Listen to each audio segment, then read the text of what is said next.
Buenos días. Vamos a revisar el tema de la fuerza magnética sobre un conductor con corriente. En la figura tengo representado un conductor mediante este cilindro en color rojo. Vamos a pensar que este cilindro representa una parte de un alambre muy largo, y que está atravesando por una región en la cual hay un campo magnético. El campo magnético está representado mediante los vectores en color verde. Como podemos ver, dentro del conductor va a existir movimiento de cargas. Cada uno de estos vectores en color rojo está representando el movimiento de las cargas dentro del conductor. Una cosa muy importante que hay que considerar. Para este tema vamos a tomar como válido el sentido convencional de la corriente, es decir, el sentido en el cual las cargas se mueven del polo positivo al polo negativo de una pila. Entonces, tenemos cargas positivas moviéndose en el sentido que está indicado por los vectores. Sabemos que al moverse cargas, lo que se está produciendo es corriente eléctrica, y el conductor está atravesando por una región de campo magnético. De acuerdo con lo que estudiamos en el tema anterior, con la fuerza de Lorentz, podemos utilizar la regla del tornillo para en este caso saber cuál es la fuerza que está actuando sobre las cargas que integran la corriente eléctrica.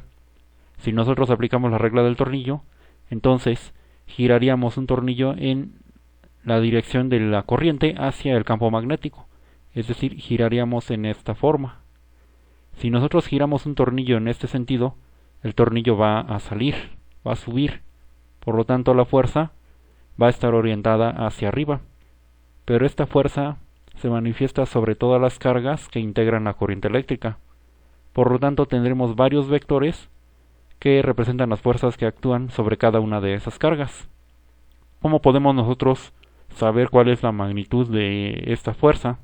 Pues hay una fórmula que nos dice que la fuerza depende de la corriente eléctrica que fluye en el conductor, de la longitud del conductor que está dentro del campo magnético y de la intensidad del campo magnético mismo, así como del ángulo que está formando la corriente con el campo magnético.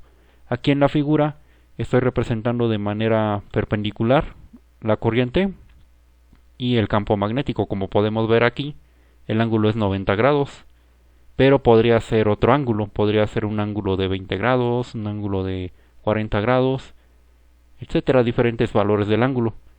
Entonces, nosotros vamos a aplicar esta expresión para poder determinar cuál es la fuerza que va a actuar sobre el conductor cuando fluya corriente por él y esté atravesando por un campo magnético. Esta fuerza actuará sobre la parte del conductor que esté dentro del campo, o sea, la parte que mide una longitud L. En estas figuras vemos representado el cable que está atravesando el campo magnético de un par de imanes. En el primer caso, la corriente va a ir fluyendo de atrás hacia adelante.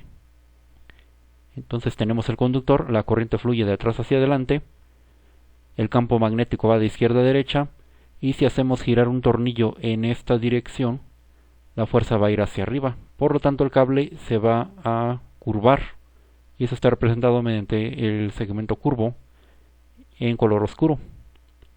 Por otra parte, si la dirección de la corriente eléctrica es de enfrente hacia atrás, entonces la fuerza va a ir en sentido opuesto. En lugar de ir hacia arriba, va a ir hacia abajo y el cable se va a curvar, pero esta vez lo hará hacia abajo, como está indicado en la figura del inciso B.